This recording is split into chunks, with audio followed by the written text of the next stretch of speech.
এর আগের ভিডিওতে দেখিয়েছিলাম আমরা কি করে সূর্য মন্দিরের ভেতরে প্রবেশ করেছিলাম। আজকের ভিডিওতে আমরা দেখব সূর্য মন্দিরের ভিতরটা কী রকম। তোমরা দেখতেই পাচ্ছ চতুর্দিকের পরিবেশটা কত সুন্দর মনোরম। সবাই এখানে সব কিছু ঘুরে ঘুরে দেখছে। অনেকটা বড় এরিয়া, অনেক মানুষেরই ভিড় এখানে। ওঠার জায়গা আছে।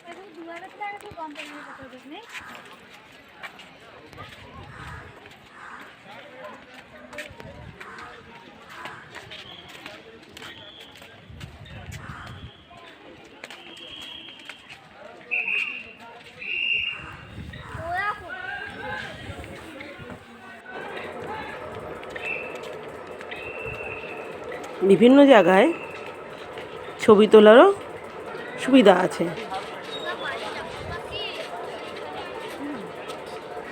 এখানে একটা বড় গাছ রয়েছে, এখানে সবাই আবার বসেও রয়েছে।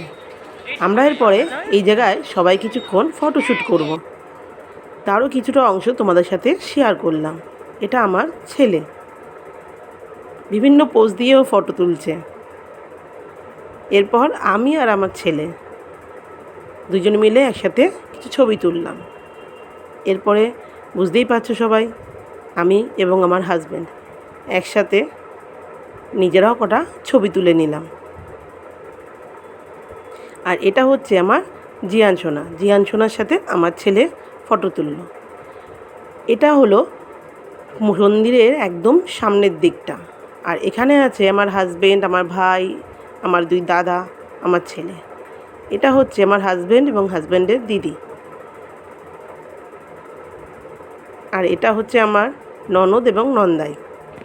তারপরে আবার আমরা ঘোরা শুরু করলাম। একভাবে তো সবসময় ফটো তোলা যায় না, একটু ঘুরলাম আবার একটু ফটো তুললাম। এদিকে আমার ছেলে দৌড়ে দৌড়ে ঘুরে বেড়াচ্ছে।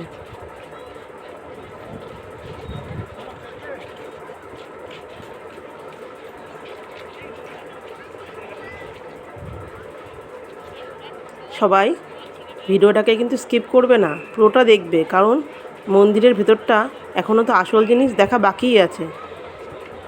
সেটা দেখতে গেলে কিন্তু সঙ্গে থাকতে হবে। এই যে আমাদের গোপাল সোনা, তারও কিছু ছবি নেওয়া হলো।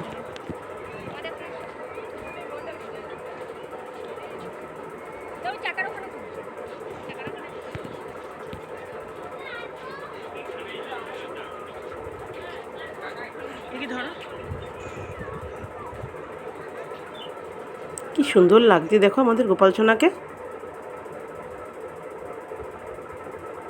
এরপরে আমি এবং আমার নন্দাই একসাথে ফটো তুললাম। তারপরে আমি আমার ছেলেকে বললাম, যা পাপার সাথে গিয়ে একটু ছবি তুলে নে তো বাবা। ও তাই তুলে নিল চট করে গিয়ে। গোপাল সোনার আবার একটা ফটো তুললাম। তারপরে আমরা আবার ঘোরা শুরু করলাম। অনেকটা বড় এই মন্দিরের ভেতরটা, অনেক কিছু রয়েছে এই মন্দিরের ভেতরে। একদিকে যেমন গাছপালা রয়েছে, সুন্দর পরিবেশ রয়েছে, সেরকম আরেক দিকে কিছু ঐতিহাসিক জিনিসও রয়েছে। এই যে সবাই বলে এটা নাকি সূর্য মন্দির, যেটা আগে শোনা যেত এখানে সূর্যের আলো পড়তো প্রথম। হতে পারে আমি ভুলও হতে পারি, তোমরা ঠিক জানো হয়তো অনেকে, কিন্তু আমি এখানে গিয়ে যা শুনলাম সেটাই তোমাদের সাথে শেয়ার করলাম। কাজ হচ্ছে সেজন্য এরকম ভাবে করা আছে। হ্যাঁ,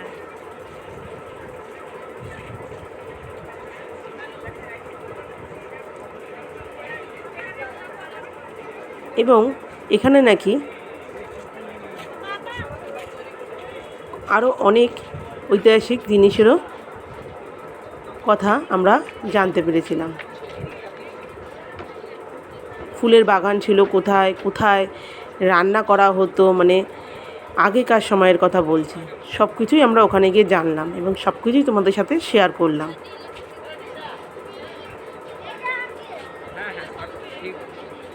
ঠিক আছে, যেরকম ইচ্ছা হয়।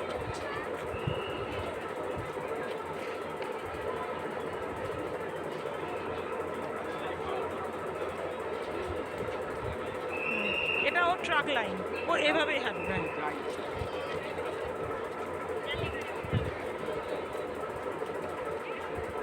অনেক সময় আমাদের এবার আগে অনেক কিছু ঘুরতে হয়েছে। ঘুরতেও ক্লান্ত সূর্য বোধ মন্দিরে হয়। সবাই সূর্য দেখতে পারতো প্রথম, কিন্তু সেটা এখন হয়েছে সেটা আমার ছেলের। possible হয়তো নেই। ও দৌড়চ্ছে কিন্তু ওর এখন হয় না, তাই না? পায়ে একটু ব্যথাও করছে, একটু দাঁড়াচ্ছে একটু ঘুরছে, আবার ওই যে লাইনটা আছে পাশ দিয়ে, এই যে এই লাইনটা, এটা দিয়েও হেঁটে হেঁটেও বেড়াচ্ছে।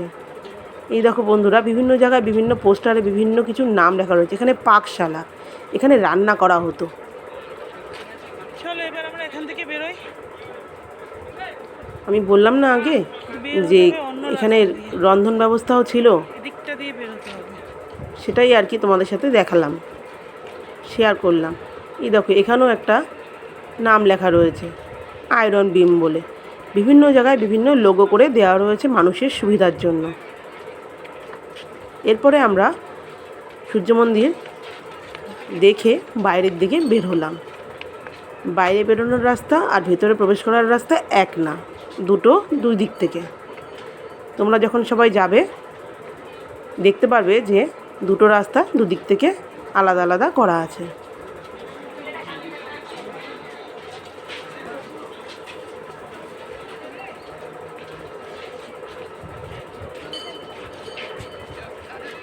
আর ওরা সবাই কোথায়? ও দিদি, দাদা, আমার ভাই, ওরা কোথায়? এই যে আমাদের একটা দিদি, যার নাম পরমাদি বলে আমি ডাকি। আমরা সবাই এক এক করে বেরিয়ে এসেছি, পরমাদির মেয়ে এবং আমার হাজবেন্ড, আমার ছেলে, সবাই এক এক করে বেরিয়ে আসলাম। চলো পাপান। এই রাস্তাটা দিয়ে আমরা বাইরের দিকে বের হব।